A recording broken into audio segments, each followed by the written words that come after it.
where you're gonna go, we gotta go, and we do have to go to the court. Like, for example, Hi everybody, sorry, if I can get your attention, we'll get started. Hi.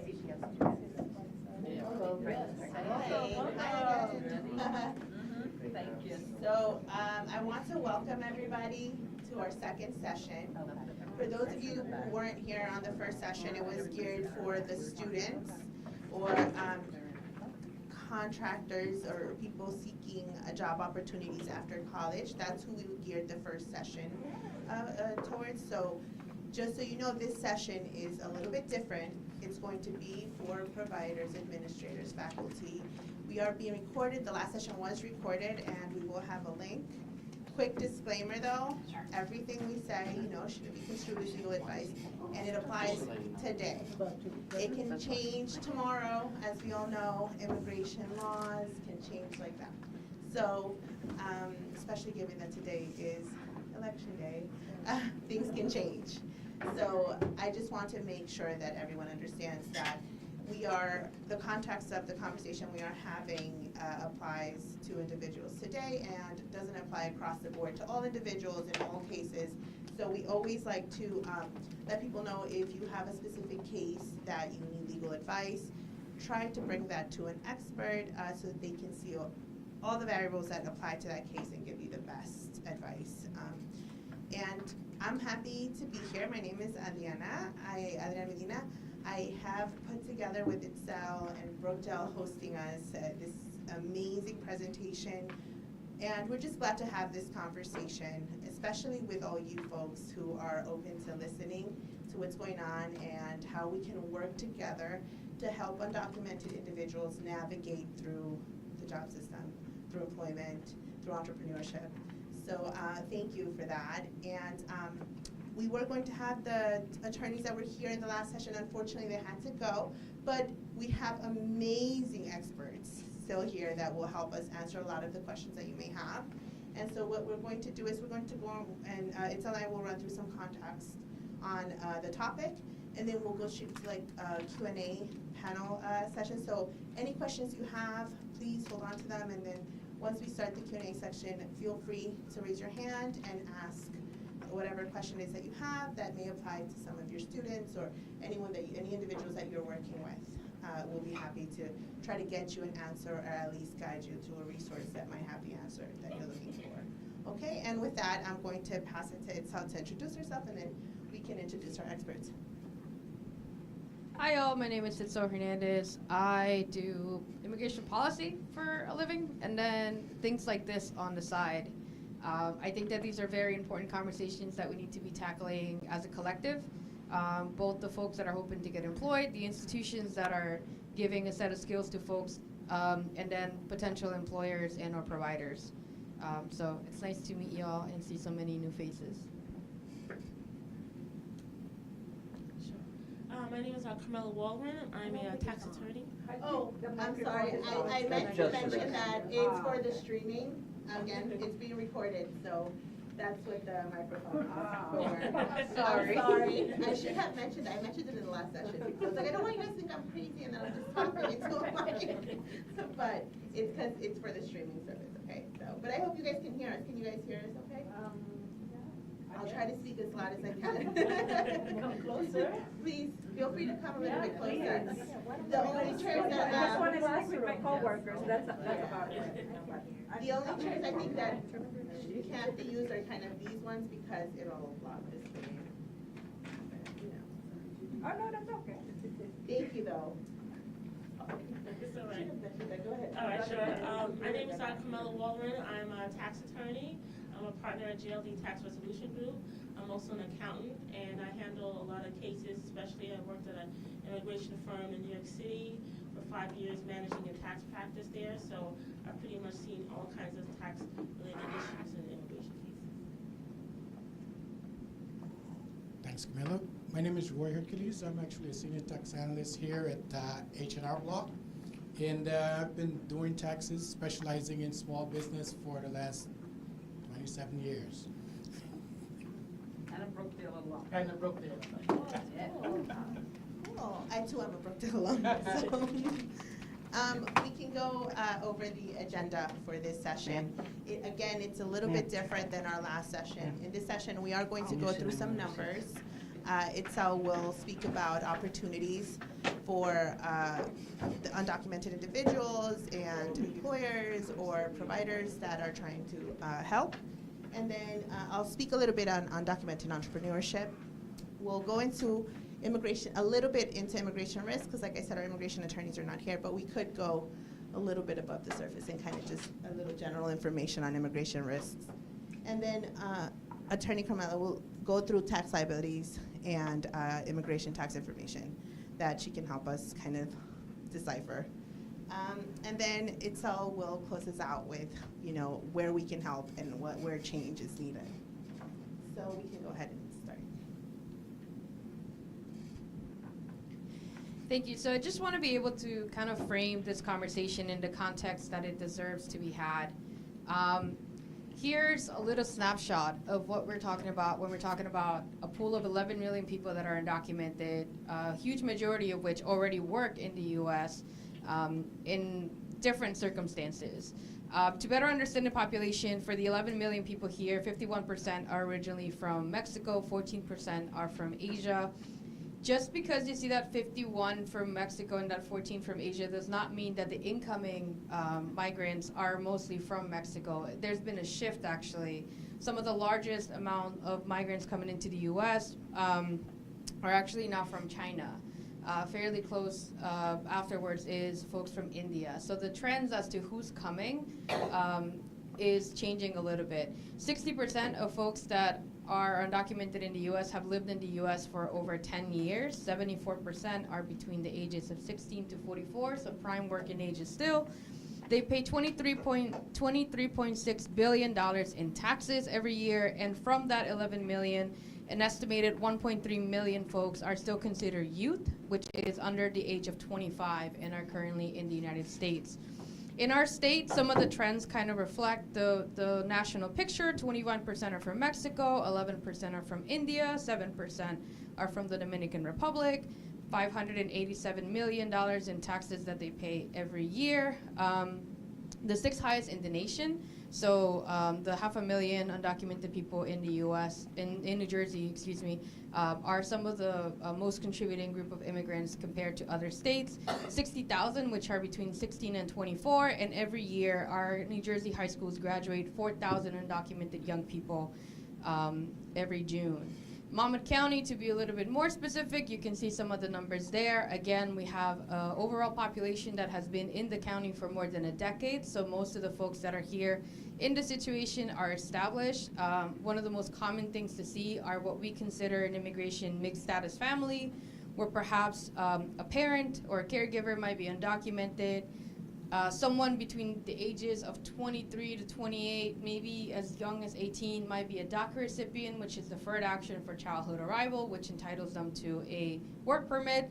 A middle child might be without status, and the youngest child might be a citizen. So navigating all those opportunities, challenges, and obstacles is something to keep in mind here as to the populations that we're tackling. 25 million paid in state taxes, and approximately this was from the last quarter, 96 students are benefiting from financial aid, which means that in the state of New Jersey, and I'll cover that in a second, there's been a couple changes that have made it so that we are in some ways acknowledging the length of time that people are staying here.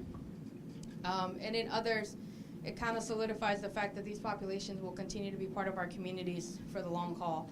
A little bit of timeline as to some of the changes that have been put in the state. The Tuition Equity Act provides the ability for undocumented students and DACA recipients to pay same level of tuition as citizens.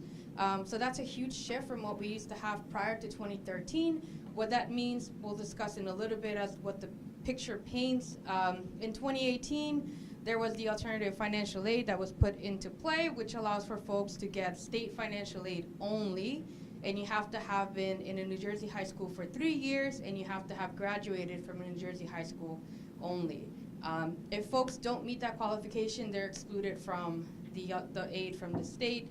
There was a directive that was put forth to kind of further divide the line of local and state police versus immigration enforcement, most commonly known as ICE, that is the branch that dedicates their efforts and resources in locating, tracking, and eventually deporting folks that are considered unauthorized. In 2019, there was an expanded access for driver's licenses. Though the 500,000 undocumented residents benefited, it also benefited a lot of other folks, including folks that were recently released from incarceration. And then survivors of domestic violence were also hugely benefited, as well as folks that had issues with housing. Because of the types of documentations that were provided, it allowed a little bit more wiggle room for people to have either a driver's license or a state ID. And then the latest expansion, where there's a lot of room for folks to be able to recruit from talent and also shape the talent that we need based on the gaps that we have in employment, was the expansion of professional and occupational licensing. The New Jersey Code of Labor Law said that unless you were a resident, a permanent resident, or a citizen, you were not allowed to apply for licensure in things like nail tech, a teacher, an engineer. If you were a plumber or an electrician, you couldn't get your state license. So that changed in 2020, and altogether it was an estimated 800,000 people that benefited, including some folks that are in some immigration status, but were not able to access that because their immigration status was not fully permanent in or citizenship level. Some of the opportunities that this presents, I think the way that I like to look at it is that because we're providing access to education and because we're providing training to folks, you are creating a more educated base and a more skill-based group of folks that are currently able to have in our state. And so there are students here that are undocumented and still pursuing things like nursing, manufacturing, teaching, so on and so forth, all opportunities which were not previously a reality for people. And there's obviously a supply and demand. I'm sure if anybody here is an employer, you've walked down any street, you see those hiring signs, and there's a massive shortage of folks. So there's a pool of talent. There is a challenge of employment that has to be tackled, and that I want to be really, really clear that there is no legal way for you to hire an undocumented person and make them your employee, but there are currently ways that are lawful to be able to contract them, which is what we'll be exploring here today. And so, to me, how we fix the immigration issue is a whole other conversation. What I do know is that there is a population here of folks that potentially have talent in businesses that are hoping to benefit from that talent. And so folks have to get creative in how and where we're able to find employment, create employment, and fill those gaps.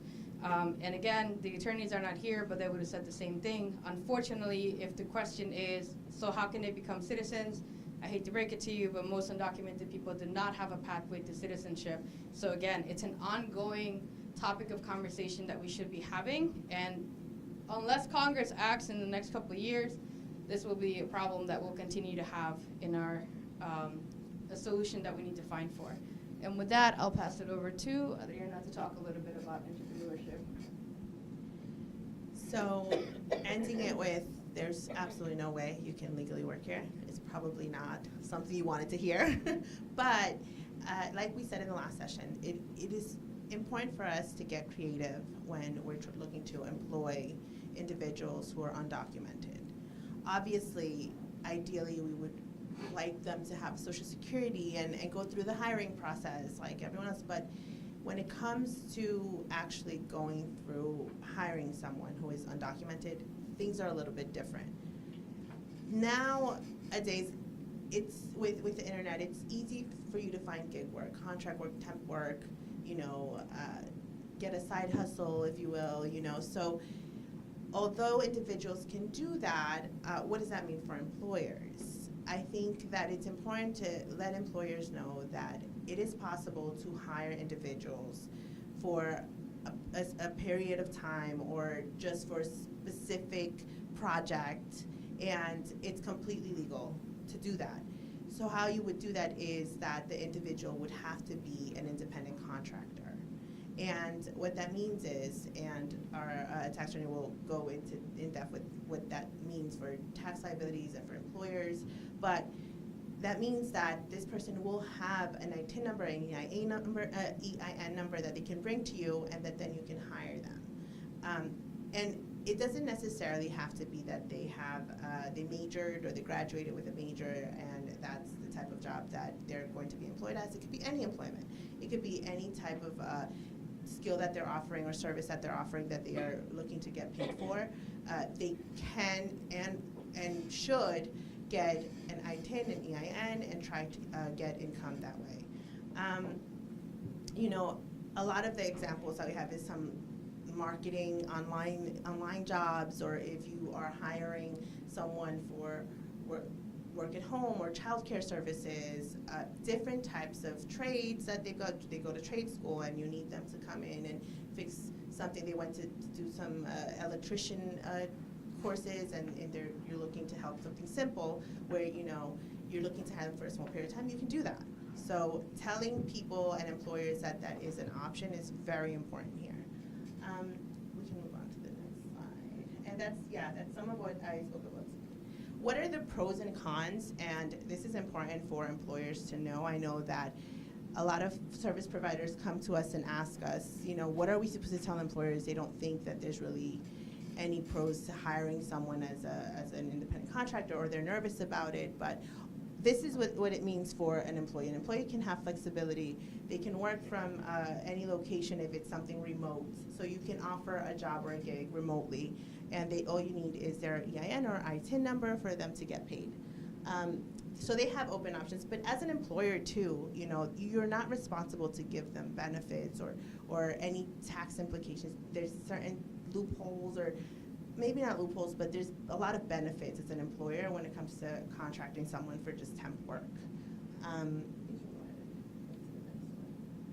I know that Attorney Carmel is going to go into what an ITIN is and the difference between an ITIN and a social security number. And that's really important for you guys to know, because no matter who you hire, they're going to need to have that number for you to be able to hire it, or for you to tell whatever the employer is that you're speaking to that they are going to be employing, or this person is offering a service, that you need that number from them. So I will pass it on and we can get more information. Sure.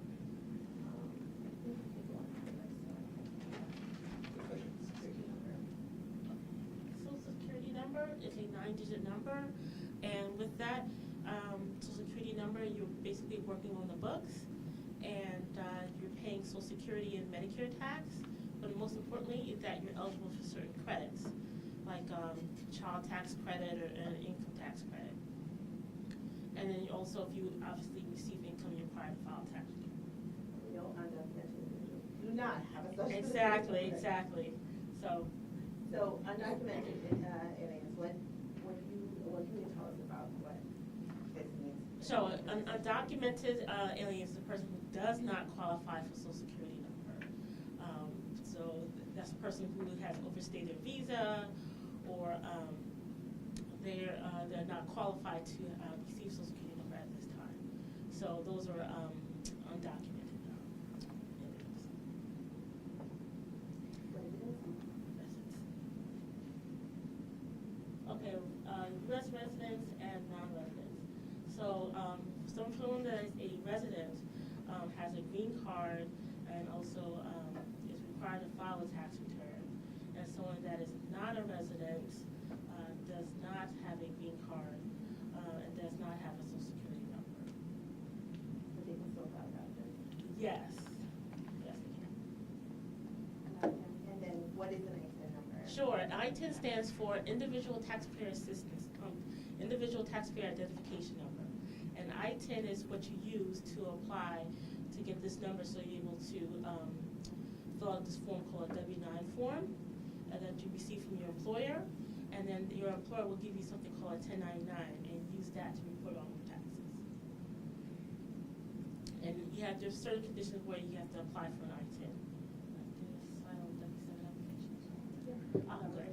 All right, so a W-7 application is used to apply for an ITIN.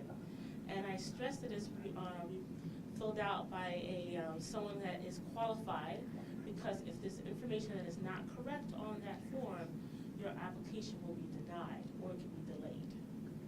And one of the things you can use to apply for an ITIN is a passport.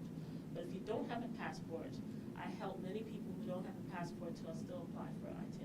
There's other identifications you can use, such as birth certificates, or if you have a foreign driver's license.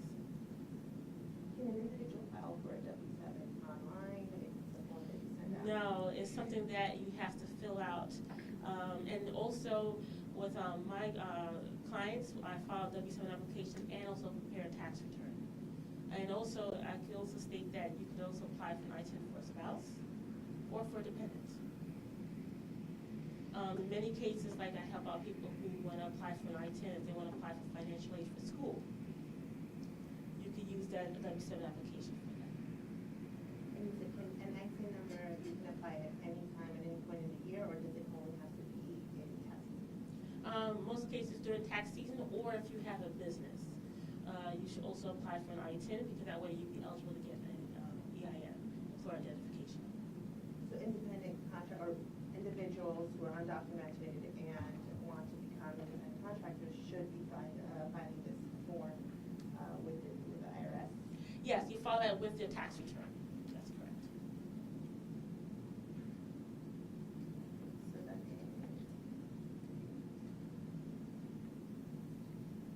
And the application in regards to applying for an I-10, like I stated before, you don't have to, if you have a passport, if that passport expires, you could use your driver's license from a different country, your birth certificate, medical records, or birth records. And the same thing, you can do that for dependents in your family or a spouse.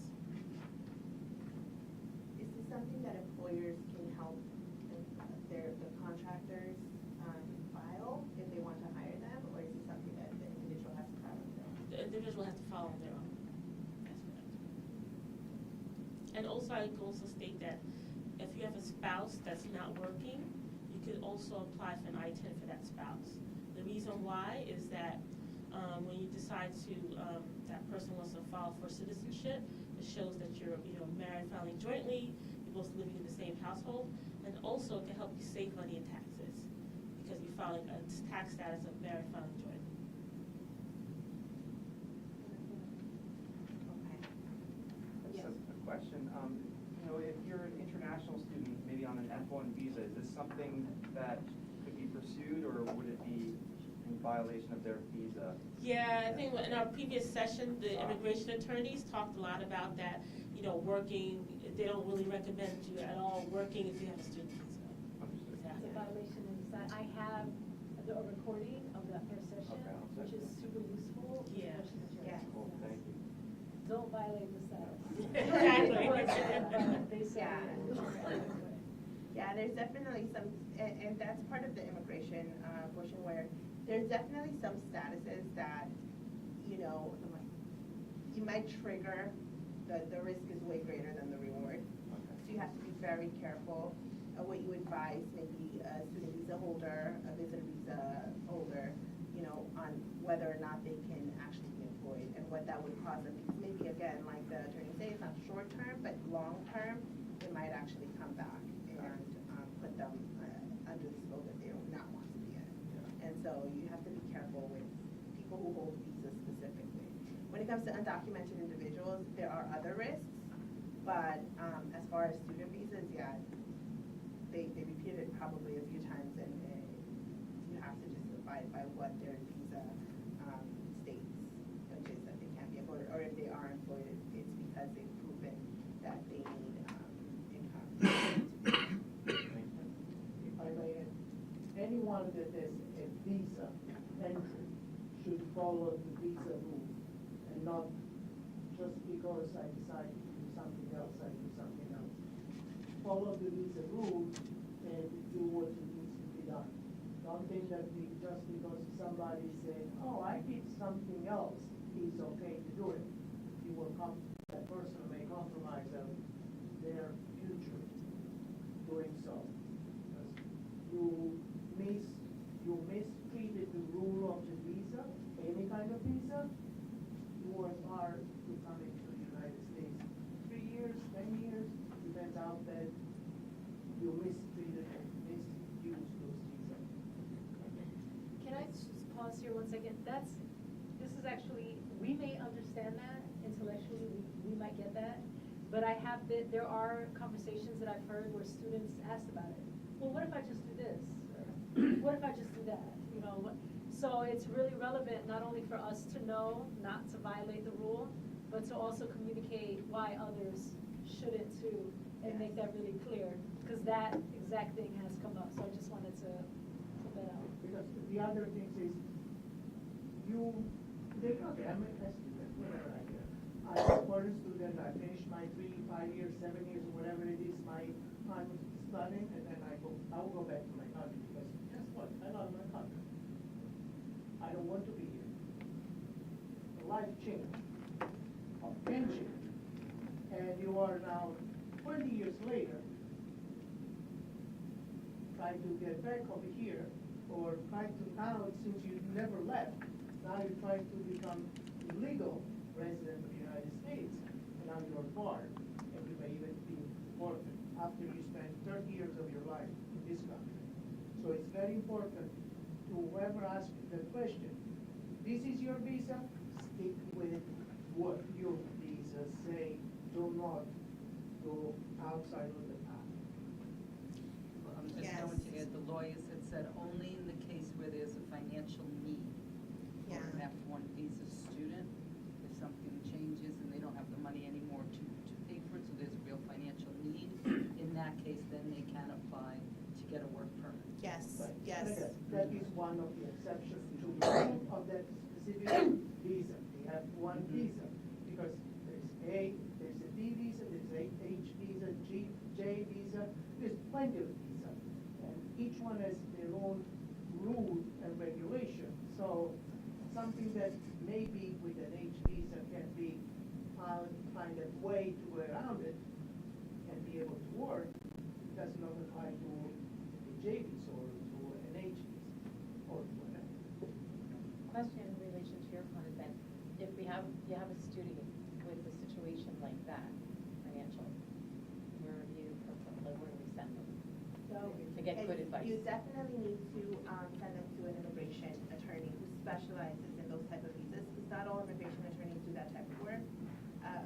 The attorney that was on our last session did leave her cards, Attorney Rubel, so you are very welcome to take her cards and refer them out to her. She is very reputable, and you can trust her to give them the advice that they need. Because again, it's a case-by-case basis, so what may apply for some students may not apply for others. There's a lot of variables that go into immigration cases. And so that's one of the things that I wanted to speak about, because although we are talking about undocumented individuals, there are students who have other statuses.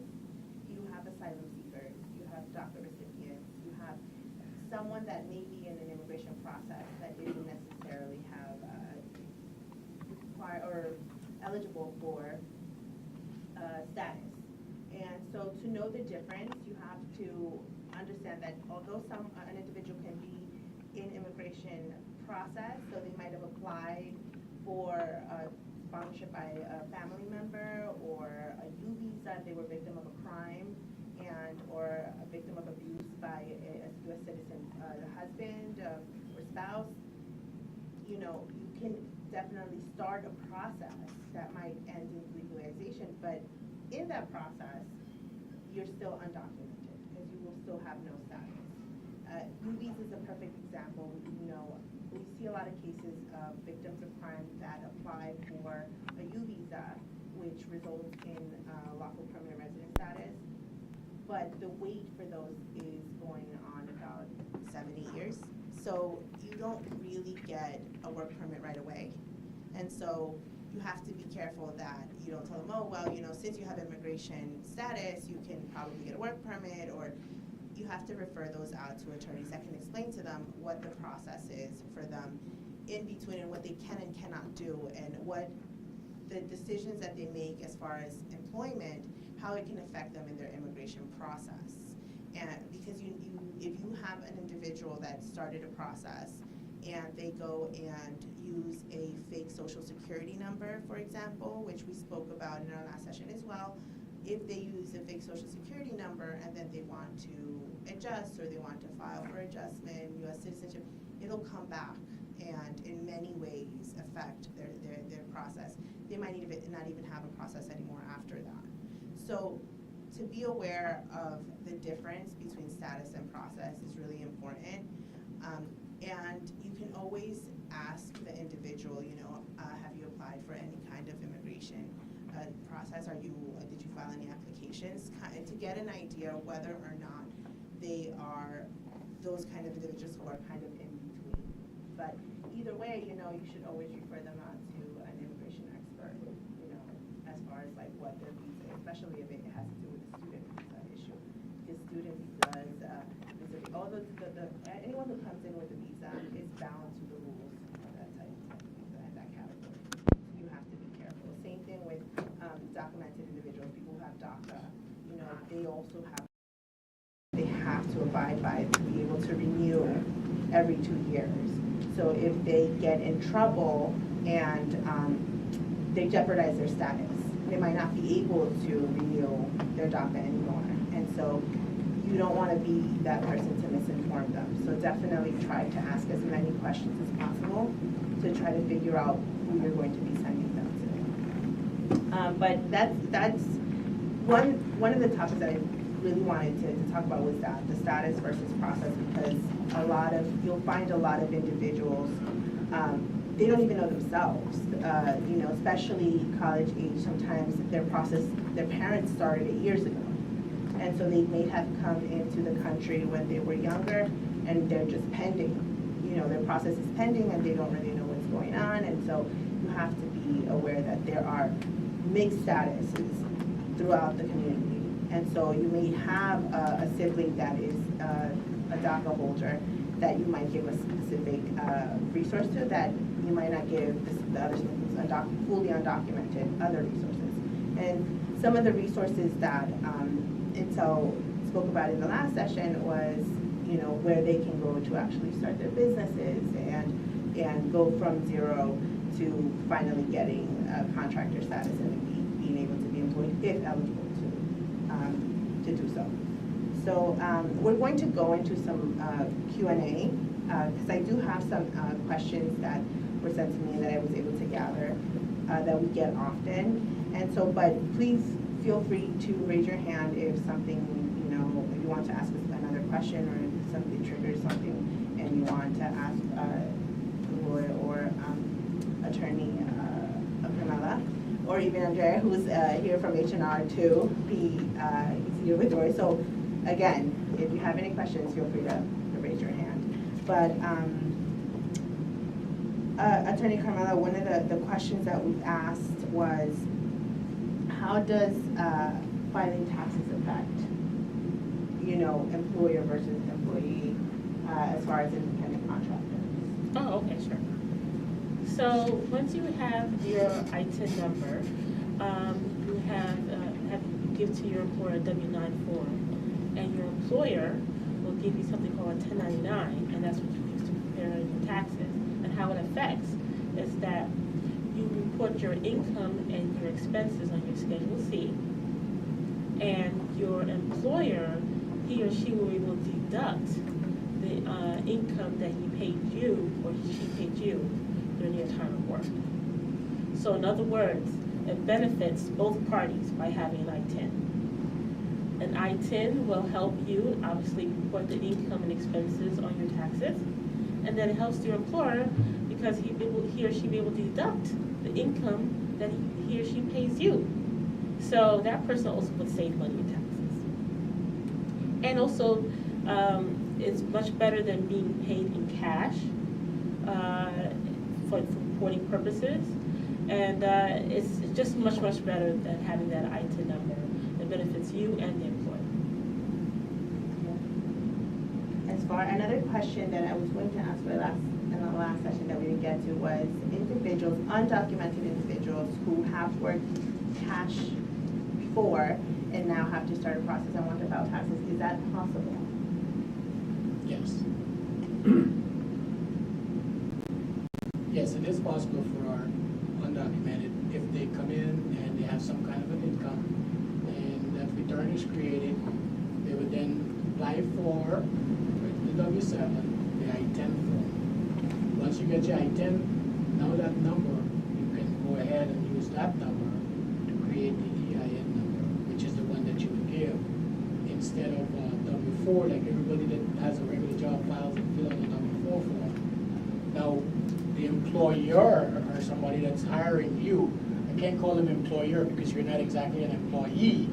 Somebody that's gonna hire your business or hire you would then fill out a tax form, a 1095 or a 1094 form that shows all of their 1099s that they issue. They have to actually file that by January 31st to the IRS. Once that's filed, because you just come and get your 1099 and you won't file a tax return, there's nothing to go against it. It has to have a record somewhere. It has to finish, the whole cycle has to be complete. So if this person doesn't file it by January 31st, then you filing and putting a 1099 in there is now going to trigger that employer to get a letter from the IRS, which now causes another issue, and they might not want to retain you as a business. So that's why you have to make sure all these circles are completed.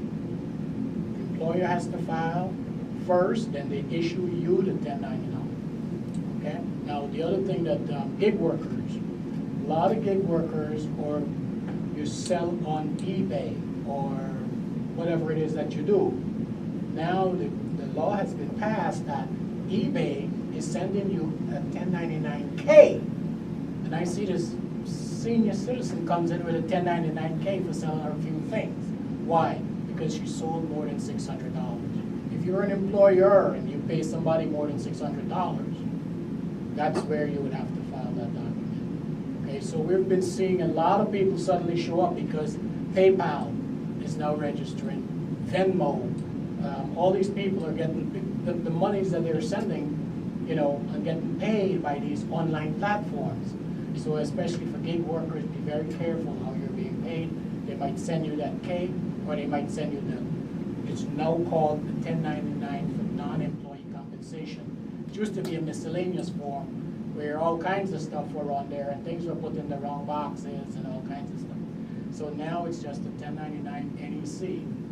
Or if you're using credit card processing for whatever reason, you'll get a 1099K. And again, it's very important that you keep track of your expenses. Because if you just, there's another thing that happens, I'm just gonna let you know one more thing here. Amazon has a program where people try samples. You just try samples. And you would take a product, they'll send it to you, you'll write a review. Except that that product has a fair market value. And at the end of the year, you'll receive a 1099. And you've not sold, you just write the review. You didn't make any money, but you'll get a 1099. So these are little things like that that you want to make sure that if they're doing that kind of stuff because they are gig workers or they're undocumented, they got the EIN, they sent this EIN with the W-9 in. This is the kind of things that we see happening all the time. No free lunch. No free lunch. I also wanted to add on that, because he had stated that if someone receives cash income, if you end up owing taxes, there are options available out to you. Like, don't suffer the silence that you owe a lot of money in taxes. There's things called first-time penalty abatement, you know, or there's something called voluntary disclosure where you can get an abatement of your the fines and penalties for filing your taxes late for states.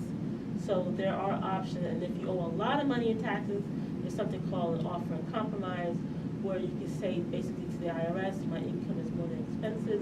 There's obviously more information than that, where you could save money in taxes. So that's just want to reiterate, like if you out there that owe a lot of money in taxes and are panicking, there are options available out there. Yes. In order to get the, not the I-10, the EIN, do they have to create some sort of business entity in order to do that? Actually, you can actually be a sole proprietor and get an EIN. It's just replacing the I-10 so that you're not passing that number. And we do it with Social Security numbers or anything like that. You can still use your own name if you don't want to create a business. Yeah. But the difference between the sole proprietor and the LLC is you're going to get some limited liability over here, whereby a sole proprietor, depends on what you're doing, can take everything that you have. So you have to, make sure what it is that you're doing. If you're working with something that, like for example, tiling a floor in the hallway of a school, you have to get a contract. You better be an LLC because Lord forbid somebody fall on that floor. But if you're maybe mowing someone's lawn, the worst that they can do is maybe you cut the grass too short. So there's a big difference between the two. It kind of begs the question, why then wouldn't the IRS just simply accept the I-10 instead of making us play this switch? You mean they switch to have else? Well, why would an I-10 filer who can be a sole proprietor have to file for an EIN? Why not just accept the I-10? That's the question. I think it begs. The I-10 does not allow you to work or get any money or anything like that, period. The I-10 is there in case you might have won the lottery while you were on vacation and you got to pay our taxes. Just in case you happen to be a nanny and you get a few bucks. Okay, that's the reason. But if you're going to stay here undocumented and continually make money, that would be the better route. Understand. And then also having an LLC shows that you have the operating business, all right? You have an account. You could, like I said, also it offers you protection in case maybe you get audited in the future. You have something to show, I have a separate business account and a separate personal account, because there can't be any commingling between your business and your personal. That's where you get in trouble when you get audited and they say, you want to deduct gas, and it's from your personal account, it's not from your business account. Those are kind of expensive. You're creating a paper trail. So that's why and also the legal protection, and he's right regarding an LLC, in case someone wants to sue you, or also sometimes people want to get financing. Remember those PPP loans? A lot of people were able to get those because they had a separate business account. They had able to get that financing, get that loan. So that's important why you want to have an LLC. And I think that, Sorry.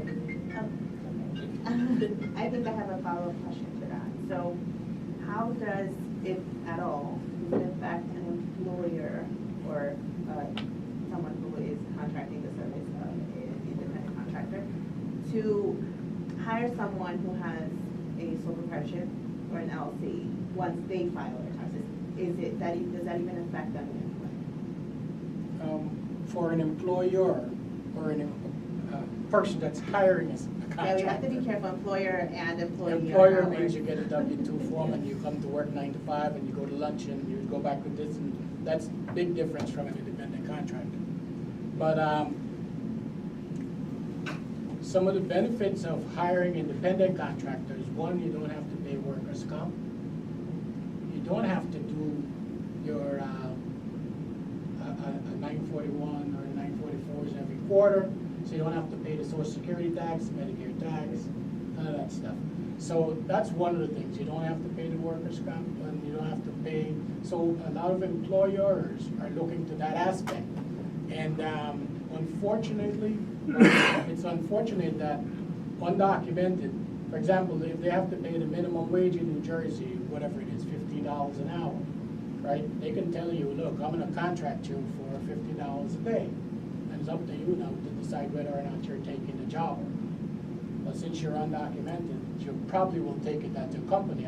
The job is to, stand on the street corner with this sign for $50 a day. But if somebody that was being hired for 8 hours, you got to pay them at $15 an hour, it will be completely different. And it would benefit if you're the employer, have the business, if you have your ITIN, because that person will be more inclined to maybe, contract your services versus pay someone cash.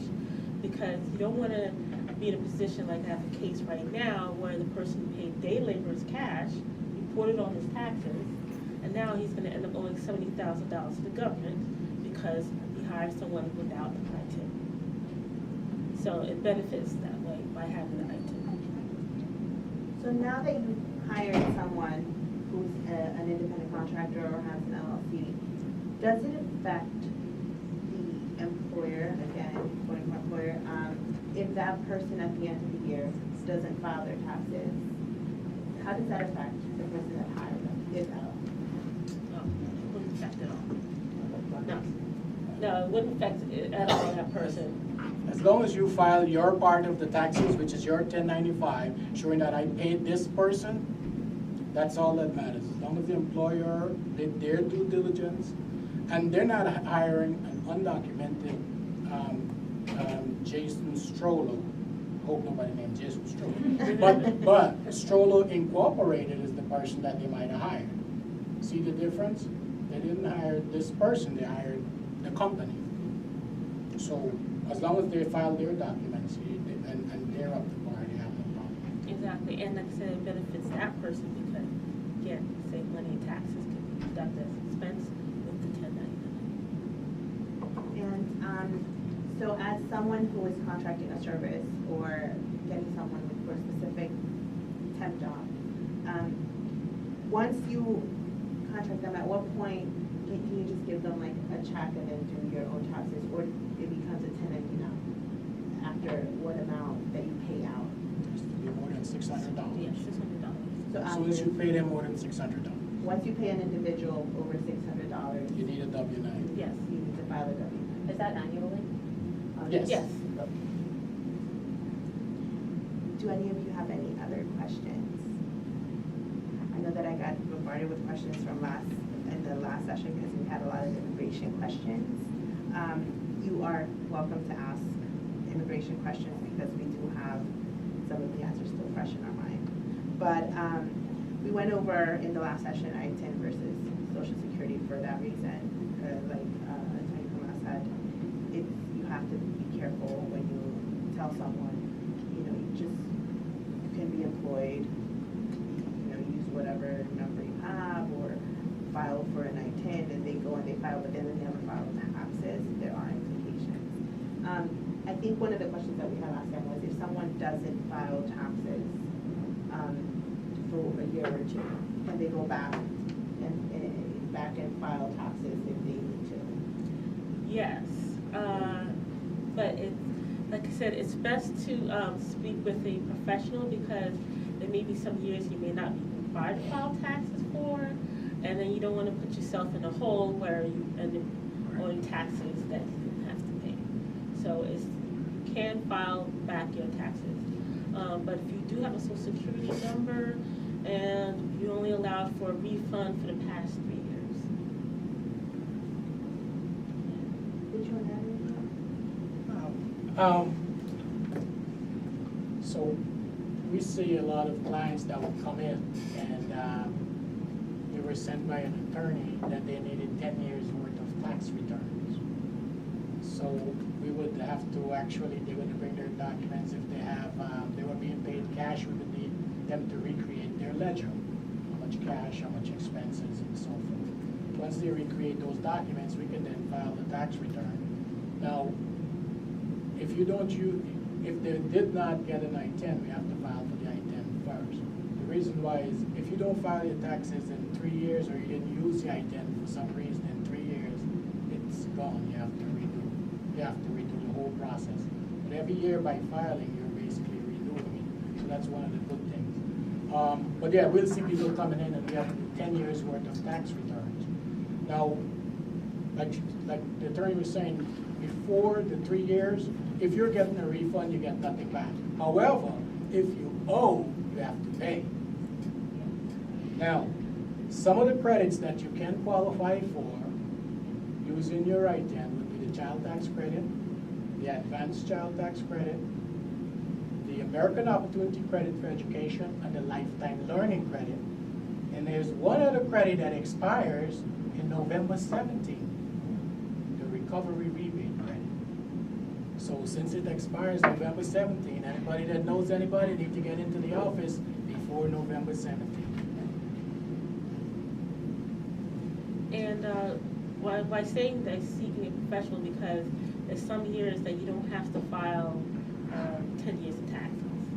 So that's why I say it's best to seek assistance from a professional, an attorney, to find out what years are you required to file taxes.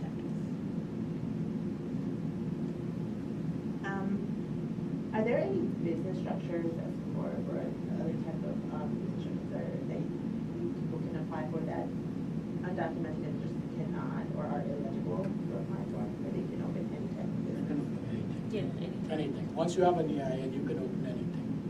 I just, like I said, I stress the importance about the type of business entity, because you do not want to be subject to double taxation, right? Because I've seen this many times where someone who starts a corporation, and I'm like, well, you know, you have to file a separate business return, and then Jersey charges franchise tax. Yep. To avoid all of that, seek the assistance from a professional. Determine what business structure, whether it's an LLC, a S corp, or that's for your type of business. All right. So would you recommend that employers, or for individuals and for administrators and service providers, to maybe suggest to undocumented individuals to either go towards an LLC or an independent contractor sole proprietorship? Like, what should they recommend most? Okay. So because they're undocumented, I'd recommend that they either get an LLC, or the best one for them would probably be an S corporation, because both of those are pass-through entities. Now, if you're filling out, when you're filing your tax return, an S corporation does its own standalone return, but they only pay, by the end, it passes through and only becomes federal tax. Whereby, if you got an LLC and it's a single-member LLC, it would go on what we call our Schedule C. And when it goes to Schedule C, you will pay Social Security and Medicare tax. Also, and as an undocumented, you're definitely not going to benefit from it. So an S corporation filing its own S corp, not what we call a subchapter S, not a corporation, a subchapter S, and then pass through the K1 to you, and that'll probably be the best one of all. Can you repeat that last sentence? I'm so sorry. Corporation, like Walmart, does its own standalone taxes. Yeah. A subchapter S corporation is a pass-through entity, and it can have a single member. It would then pass through to you, and what the income or expense, what income or loss, profit or loss, is then passed through to you. When you file your return, you would file a Schedule E, Part 2, which is now goes with the K1, and you only pay federal tax. If you just use an LLC, and it becomes, and the LLC is not standalone filing its own tax return, you would then do a Schedule C when you come to file your taxes. On the Schedule C, you will have to pay Social Security and Medicare taxes, which is called self-employment tax. So you pay 3 taxes on that one, and the other one you only pay 1. But I also want to reiterate, though, is that getting an LLC is probably, if you're sole proprietor, getting an LLC is probably beneficial in the sense that S corp, because certain states charges something called franchise tax or minimum tax, and you want to, and if you're the only person that's running your business, you're paying additional tax to the state. So in that sense, is you get an LLC and just report it on your Schedule C tax return. That way you could avoid paying additional state taxes. That's what I would advise. Is that true for here? Yes, if you have an S corp, there has, you have to pay minimum tax in New Jersey. Absolutely. New Jersey.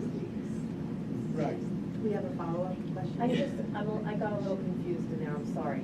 So, undocumented, so I thought you said either an LLC or an S corp, but you're saying only an LLC. I would say, like, if you're running a business just for yourself, because If I'm out there, I'm gonna do a lawn service business and I'm out there cutting, doing quite well, cutting tons of lawns. I'm undocumented. yes.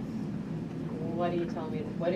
You're not telling me, what would you advise me as your client? Should I do? LLC, because like you said, like, if you're going to an S corp, like I said, you're subject to additional tax.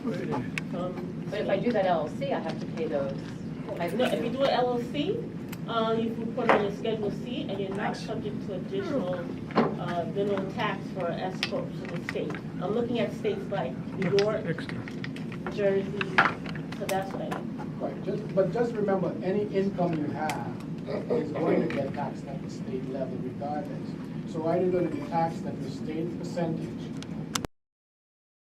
What the attorney is explaining that they pay, the S corp pays its own state tax outside of your tax return, and then you're issued a K-1. But that could only be the $140 for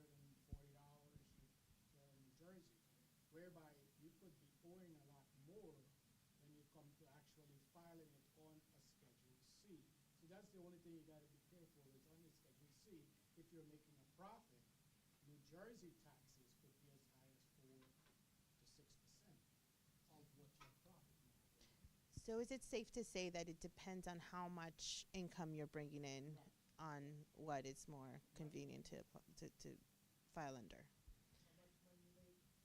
Means everything.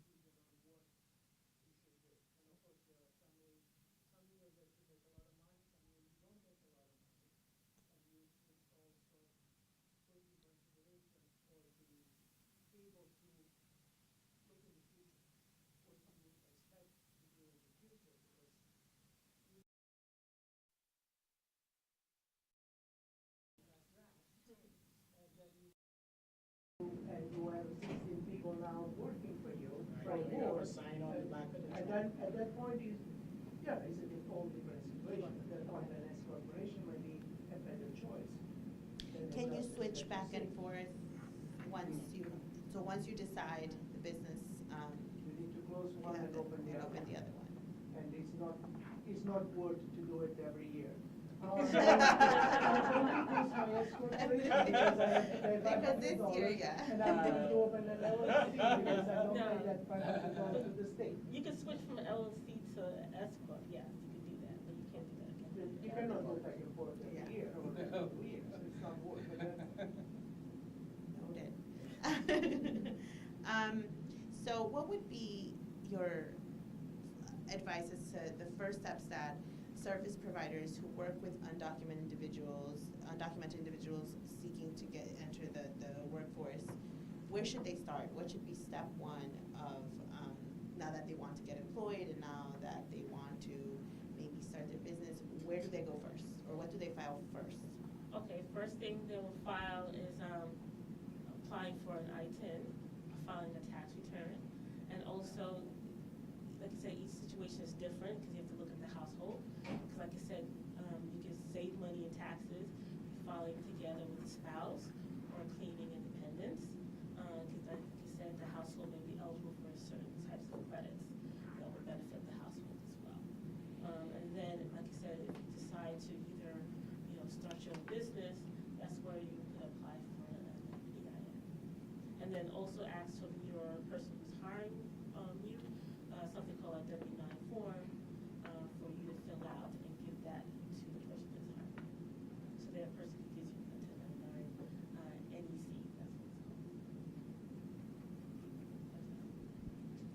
Okay. Do we have any other questions? Yes. I remember how many years ago it was in the military, they had the policy, don't ask, don't tell, related to, Yes. okay, sexual orientation. Is that where we are right now when it comes to independent contractors and hiring undocumented people in this country? That's a heavy question. No, definitely not. No, I don't How, think so. how is it different? Because recently the IRS, government, IRS, they issued the law that says if you pay somebody $600 or more in a year, you have to issue it at 99 to the person. So for me, that I am hiring you and I pay you more than $600 during the arc of the year time frame, I need to know who you are. That is what the W-4 or the I-9 comes into play. I need to know who you are before I hire you. So if you're a corporation, if you're an LLC, that you have an EIN number, you can provide outside of your personal information, you can provide me your company information, your LLC information, so I can hire you, the LLC, not the person. I didn't mean that, yeah. I think, The distinction is yeah, the citizenship status. right. Okay. So I don't think, oh, I'm so sorry. Go ahead. It's all right. Not I tax. think I I got think it. I understand what he's asking. When you say when you, because I always tell my clients that when you file a tax return, you don't have to report who gave you the money on the tax return. So I think what your question is I have I'm undocumented. I'm an employer, and this employer wants to hire me. Okay. However, that employer is not legally allowed to hire me. Okay.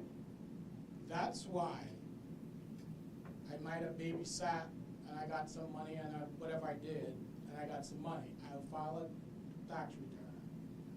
But I'm a very good accountant. I'm a very good, whatever it is, contractor. But I just can't get hired because I don't have legal status in the country. So then I did this side job and I got an I-10. Once I got my I-10 now, I then go ahead and create my own company. You're no longer hiring me, like I was saying before. You're now hiring the business. Your end of it is I've paid this business, which is a legal entity in this country. I am off. I don't know what that company is doing. I just know that I hired whatever incorporated or whoever LLC. And that's as far as your due diligence is, that you've done your due diligence to find out, okay, now did you even know that there's something called Dun & Bradstreet? That company can actually be registered and get what's called a DUNS number, which is the same kind of thing that we get when we do credit score. So Dun & Bradstreet is the credit card company basically for businesses, and so that business might be registered there. So I have all my papers in a row that here they are registered in the state of New Jersey, here they are registered at the IRS, and they give me a W-9, here is my business. I've done my due diligence. They even have a DUNS number. I've done my due diligence as an employer. Yeah. I'm not here to interrogate you. Right. So I think that's what I understood as well, is that once this individual has an I-10 number or an EIN, Yeah. as an employer, that's really all you need. You don't need to dive deep into whether that person is documented, undocumented, what kind of status they have. That's no longer a factor in you in the hiring process. Obviously, once you give them an I-9 and they give it back to you, and it's filled out, I mean, you could run it. You could run it if you're the type of company that uses E-Verify, but an undocumented person should not be filling out certain portions if they don't have a social security number. They can't really use the I-10 as a social security number. So again, that's their personal choice that they're making in filling this out. But you as an employer, if you want to verify, you can. But if you're just hiring an independent contractor, you've like Roy said, you've done your due diligence by just getting their EIN and getting their I-10 and giving them the W-9, and that's really where it stops. So it's not like you have to have all these, like a questionnaire about their status to hire them. Any other questions? Traditional employment rules in a workplace, like, let's say, kitchen work, are usually like an employee that you would hire. Is there anything there to encourage employers to hire someone as an independent contractor, based on it always traditionally being an employment role? Is there, I see hesitation on some employers in wanting to hire people who don't have an SSN, so they push them for that. And So I guess essentially, can an undocumented person, can temp work be part of in the food industry? Can I be asked to do temp work for a restaurant if I have an I-10 and an EIN as a server, as a food industry? Well, you kind of, yeah, it's The I-10 is not that. it's Exactly, it's for just for that. tax filing purposes only. Right. It's But not you have an a. EIN and I want a dishwasher and you're specializing in Johnson's dishwashing service Yeah. and I need you at 5 o'clock and I said between 5 and 7, you can choose to take the job or not take the job. See the difference? What happens is we got what's called the employee, they're employees and they're actually as employees and they're telling them when to come to work, when they can't come to work. That is not what an independent contractor is. Right. Yeah, They don't abide by those rules. You and can leave when you want, protections. you can Right. go as you please. Have done my dishes for the day Yes. and whatever it is. These are, they try to avoid paying payroll taxes. That's what it is. They don't want to pay the payroll taxes, but they want the benefits of being an employer and coming to work at this time, and that's what it is. Yeah. It's called mislabeling. Yes. You don't want to get, and that's a lot of employers get in trouble for that too. Yes, and that's where it becomes my problem. Then it becomes their problem. Exactly. Mislabel them as employees. Exactly. Misleading employees but want the benefits of that kind of employee-employer relationship, and you cannot do that. No. You can't have an employee. Yeah, you and can't a have that. dependent contractor at the Exactly. same time. At the same time, and then they want the person to come into work at 8 and leave at 4:30. No, you can't do that. Just avoid paying payroll taxes. Is it where, like, if you and I come to terms with in our contract, in our temporary contract, and I say, I will be washing your dishes From Monday 8 o'clock to Friday. 5 o'clock, this is the agreement I made. That's the contract as an independent contractor through my business. Then an employer can hire my services, and then but that still doesn't give me benefits or protect me under labor laws, or anything like that. So that's the only thing with undocumented individuals. Once you're an independent contractor or you have your own company, you really can't have the benefits of working in a restaurant, for example, and still having workers' comp or still putting away your Social Security and getting a W-2 because that's not your position. Okay. Thank you. I hope that answered your question. Well, I'm going to give it back to Itzel. She's going to go ahead and kind of talk about, where we can have a little change. Okay, thank y'all for doing that. I know that this is like complicated. I mean, I could never do the job that you did. I feel like there's so many moving parts that it would be a lot.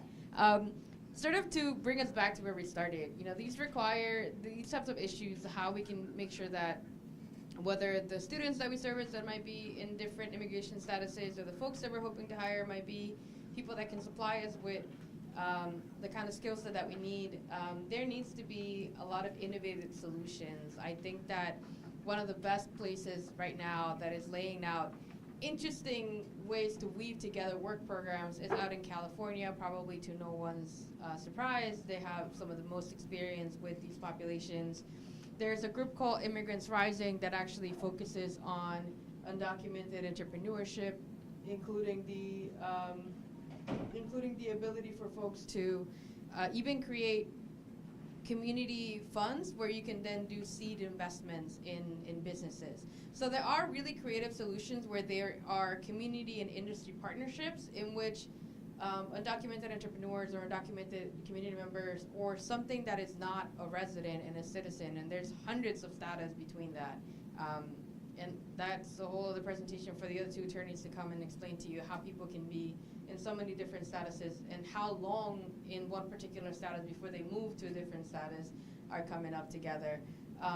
There are, if we didn't get the chance to highlight it in this session because we wanted to open up space for folks that can talk about the nitty-gritty, but there are millionaires at this point that are in the undocumented community that have been able to make a living out of being able to find business and make an LLC. One of the most interesting cases was actually a young woman who, after her dad was injured in a construction job, bought a truck, bought another truck, and bought a third, fourth truck, and is one of like the few undocumented millionaires in this country. So I mean, the possibilities are endless, and I think that the idea of business entrepreneurship is as American of a concept as it gets, right? Waves before, it was perhaps doing things like seamstress, anything that you can do, food production. One of the things that I think I failed to mention here, TikTok. There's actually undocumented influencers that make good money. A girl out of New Jersey that Adriana and I both know. She has contracts with Vogue, Reebok, speaks to a lot of human rights campaigns, getting paid. I think it's about learning as providers and institutions how we can help folks understand that information, and also as employers who are looking to find how to fill those employee gaps, how they might be able to get creative with the way in which they employ independent contractors. Equitable access to legal services is one of the biggest ways in which we can help tackle this. A lot of folks have inability to perhaps switch their immigration status. By a lot, it's still not the majority, but some folks do, and it's a matter of finding them in the right moment and giving them access to equitable and good legal services that may allow them to actually not have to be in this predicament any longer. Ongoing training, again, is one of the things that we often talk about a lot, and like I said, there's a lot of industry and higher ed partnerships that are being developed in which folks are able to find solutions for this issue. There's companies, the big ones that you can imagine, like Apple, Google, that have found ways in which they can have a DACA recipient, so somebody with a work permit, hire them in the U.S., move them out of the U.S., bring them back into the U.S., and legalize their immigration status. It takes a lot of resources, but they are ways in which some of these big companies are trying to avoid what we discussed a little bit in the other presentation, which is a brain bleed, right? Most students in graduate level courses are actually not native to the U.S. Most of them are immigrant-based students or folks that are here on what they call the genius visas. Bleeding that talent out of our country, I think, is a real disservice. And one of the reasons why congressional action needs to happen for us to stop having these loophole conversations about how we can make the most with whatever little loopholes we have. But with that being said, I don't know if there's anything else that folks would like to speak on. Roy or Carmela, if there's anything else that you'd like to add? No? We would do. I just want to thank everybody. Yes. Thank y'all for coming, and we really want to give a big shout out to Angela, who's right here in the front, who put this together. Question. Yes. Who's the TikTok influencer? No, that's like, do you have their name? Like I have to handle? pull it Can you up. send that to me? Yeah, I can after? forward it Yeah, to you. that I'd have to do. figure. I'll send you the person. So we could like connect students and build. Or Yeah, the Sarah is CC. the person that We're does gonna IG. do this again. We're gonna do this every year. I think it's important. It's a lot. I learned that there is so much for me to learn. That is like the biggest thing. So thank you. But the conversation Our started. Yes, Thank right you. on. So thank you. Talk to Thank each you other. all. Thank you, sir. Amazing work. Thank you so much. Yes, I'm